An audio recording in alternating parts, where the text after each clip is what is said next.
Marwadi university మంచి భవిష్యత్తు కోసం తెలుగు విద్యార్థులు ఇష్టపడే యూనివర్సిటీ. కాల్ 9059052378 9059052379.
ఏంటమ్మా? గోపాలం బాబు తీసుకొచ్చిన సంబంధం చేసుకుంటాను. ఎంత చల్లని మాట చెప్పావమ్మా. నాకు సారా పిప్పలో స్నానం చేసినంత ఆనందంగా ఉందమ్మా. మందు కొట్టేస్తాను.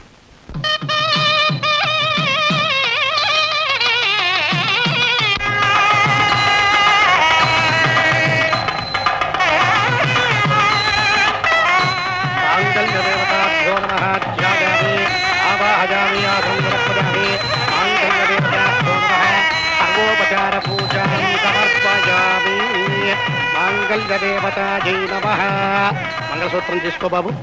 ఎడమ చేతితోటి కాదు బాబు. ఇదిగో పంతులు గారు, అబ్బాయికి కుడికాలు కుడి చెయ్యి పని చేయవు. ఎడం చేత్తో తీగి ఇంకే చేత్తో తీస్తాడు. ఆ విషయం 10 మందిలో నువ్వేం చెప్పక్కర్లా.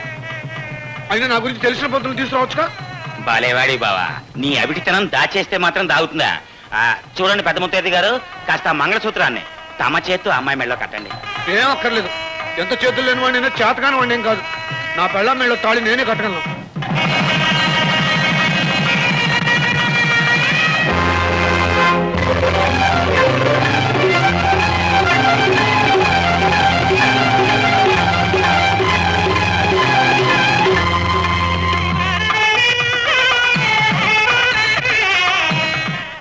అమ్మా పవిత్ర, ఆవిడ మీ అత్తగారు. మీ ఆయన పుట్టిన 4 సంవత్సరాలకే కన్నుమూసింది. ఈవిడ మీ చిన్నత్తగారు. అది నా కూతురు ఊర్మిళ, అతను నా అల్లుడు గోపాల్. నీకు తెలుసు అనుకుంటాను, ఈ ఇంట్లోనే ఇల్లరకం ఉంటున్నాడు. ఆ మాట స్పెషల్ గా చెప్పక్కర్లేదులేండి. అన్నట్టు చూడమ్మా, నీకు ఒక ముఖ్యమైన విషయం చెప్పాలి. చంద్రయ్య నా కన్న కొడుకే అయినా నేను ఏనాడు అతన్ని అరే ఒరే అని పిలవలేదు. నాయనా చంద్రయ్య, బాబు చంద్రయ్య అని పిలుస్తుంటా. ఎందుకంటే మా నాన్నగారు అటు పోయారో లేదో ఇతను ఇటు పుట్టాడు. మా నాన్నగారే మళ్ళీ నా కడుపును పుట్టాడేమోనని నాకు నమ్మకం. అందుకని నువ్వు కూడా ఇతని మనసు ఏమాత్రం నొప్పించకుండా చూసుకోవాలమ్మా. మావా, ఇలా ప్రతి వాళ్ళ జీవిత చరిత్ర ఉపన్యాసం చెప్పడం మొదలైతే మేమంతా నీరసం వచ్చి కుప్ప కూలిపోతాం. ఆ తర్వాత తెల్లారిపోద్ది. నిద్రమోహం, మిగతా కార్యక్రమం చూడు తొందరగా.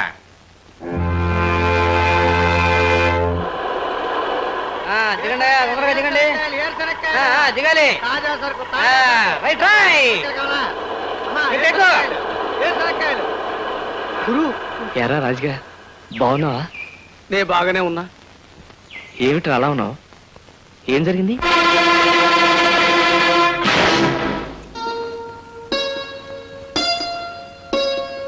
ఇదిగో అమ్మాయి, ఎందుకలా తటపటాయిస్తావు? మా బావ బంగారంలా అంటాడు. కాకపోతే ఏంటంటే పాపం ఒక్కాలు ఓ చెయ్యే పనిచేస్తాయి. పోలియో. అయినా నువ్వేం బెంగ పెట్టుకోవద్దు. ఒక్క కేక పెట్టావంటే చాలు, నీ కష్టం సుఖం చుట్టానికి నేనున్నా. ఓ బంగారు రంగుల చిలక పలుకవే, నా మీద ప్రేమే ఉందని.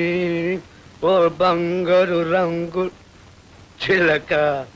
అక్కడే నుంచున్నామే పవిత్ర. రా రా.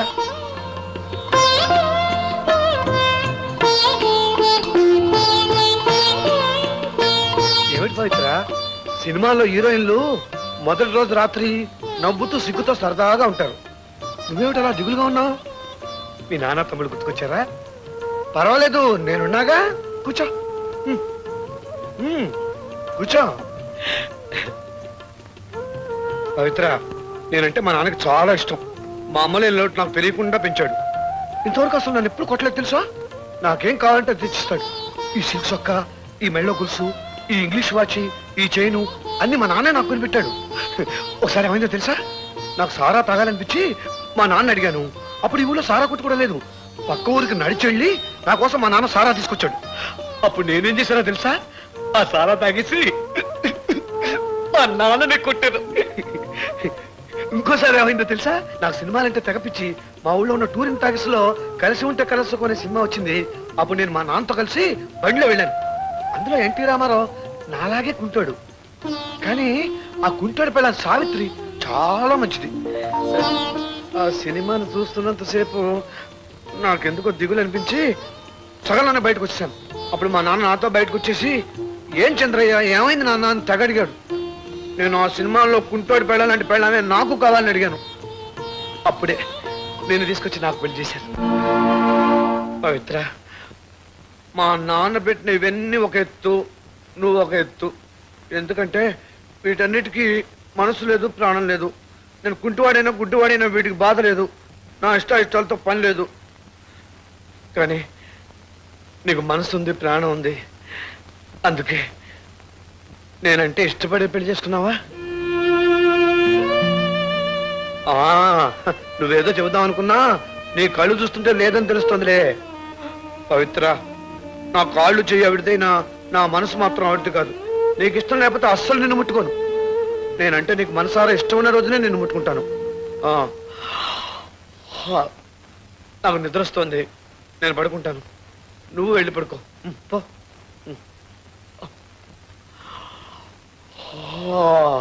మేలేమి బంగారు మెలిక తిరిగినా విలువ తరిగేనా, దేహములో చిరులోపములున్నా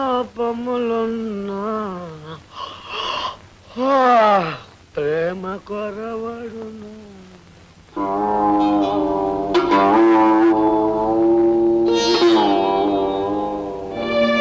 ఎన్ని కష్టాలు వచ్చినా సరే నీకోసమే ఎదురు చూస్తూ ఉంటాను. నాకు పెళ్ళంటూ జరిగితే ఈ గుళ్ళోని దేవుడి సాక్షిగా నీతోనే జరుగుతుంది.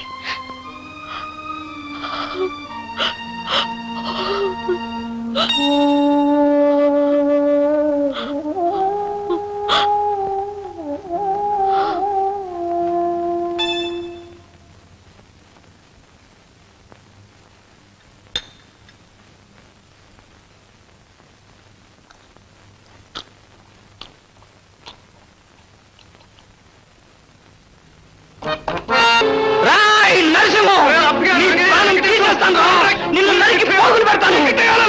తెలియకుండా పవిత్ర పెళ్లి చేస్తావా? నీ అంత చూస్తాను రా, నీ ప్రాణం తీసేస్తాను. చెప్పేదని రా, ఆ తర్వాత చంపుతావు, నరుగుతావు అని ఇట్టను రా. ఒరే, నువ్వు పవిత్ర మీద ప్రేమతో డబ్బులు సంపాదించి వచ్చి దాన్ని పెళ్లి చేసుకోవాలని పట్టుదలతో పట్టణం వెళ్ళావా? రాత్రనక పొగలనక డబ్బులు సంపాదించి కష్టపడి ఇక్కడికి వచ్చావా? కానీ చేసిందేట్రా? ఏదో తాగుపోతాడని, పనికి మాలని, మాట తెలియదని, ఎదవని నేను మాట్లాడి నా మాటను పట్టుకుని అది ఇంకొని పెళ్లి చేసుకుందిరా. నీ మీద ప్రేమ ఉంటే చేసేదిరా. రే, నీ మీద ప్రేమ లేని ఆడదాని కోసం వచ్చి నువ్వు నిండు పొలాన్ని తీస్తున్నావు అంటే పిచ్చాడురా నువ్వు. ఇప్పటికీ నేను చంపేయాలంటే చంపేరా, చంపే చచ్చిపోతాను, చంపే. చెయ్యి.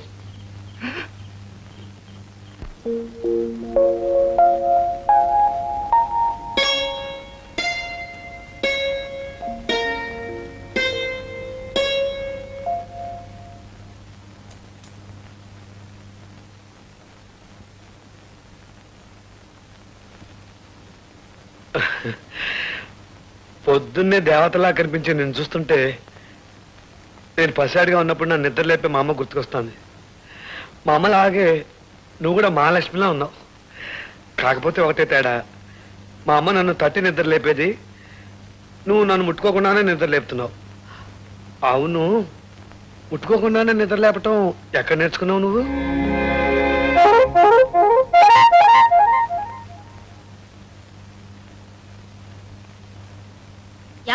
కోడల పిల్ల, నిన్ను ఎన్నిసార్లు పిలవాలి? ఎంత గట్టిగా పిలవాలి?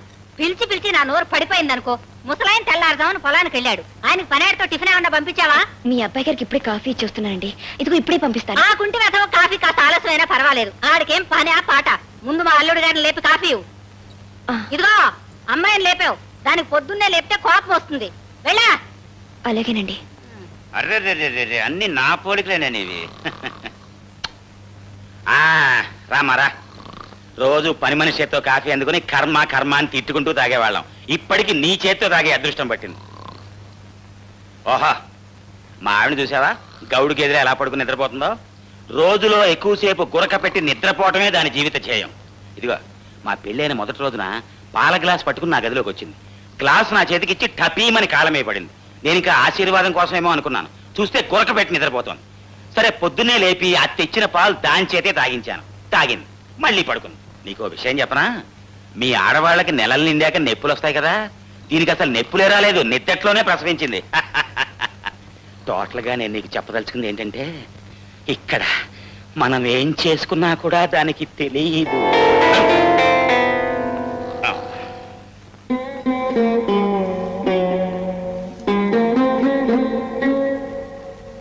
గోదారి గట్టుంది, గట్టు కింద చిచి గట్టు మీద చెట్టుంది, చెట్టు కొమ్మన పిట్టుంది, పిట్ట మనసులో ఏముంది? ఓ ఏంటమ్మో తల్లి, అప్పుడే సామాన్లు సొట్ల బాగొట్టే రక వచ్చావే? అయ్యి మీ నాన్న పంపించిన సారే సామాన్లు కాదు. పుట్టింటి దగ్గర నుంచి ఒక కంచమో గ్లాసో తెచ్చుకుంటే తెలుస్తుంది పాత్రల విలువ. ఒళ్ళు దగ్గర పెట్టుకుంటామో.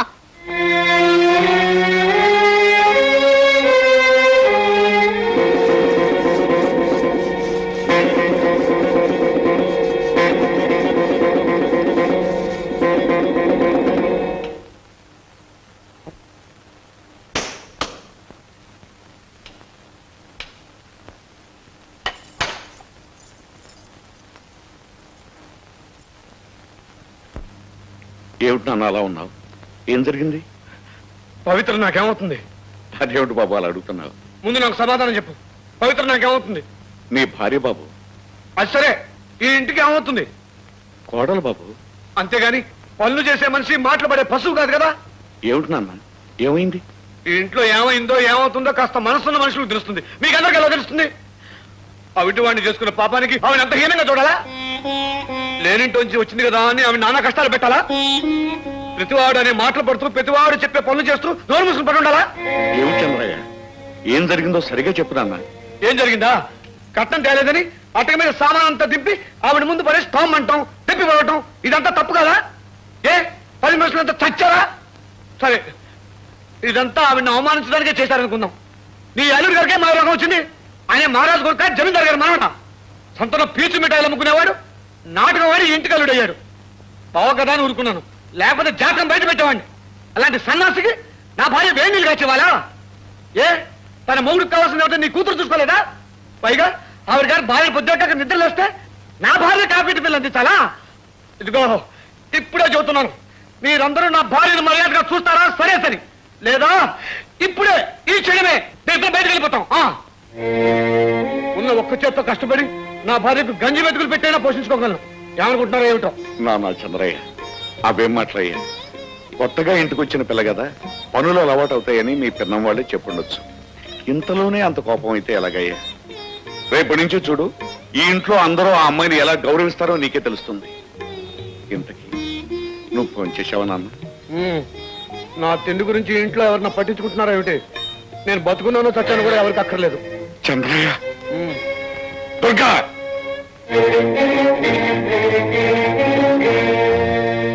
ఏమే దుర్గా, అబ్బాయి అన్నం తిన్నాడా లేదా అన్న ఆలోచన ఎవరికి అక్కర్లేదా?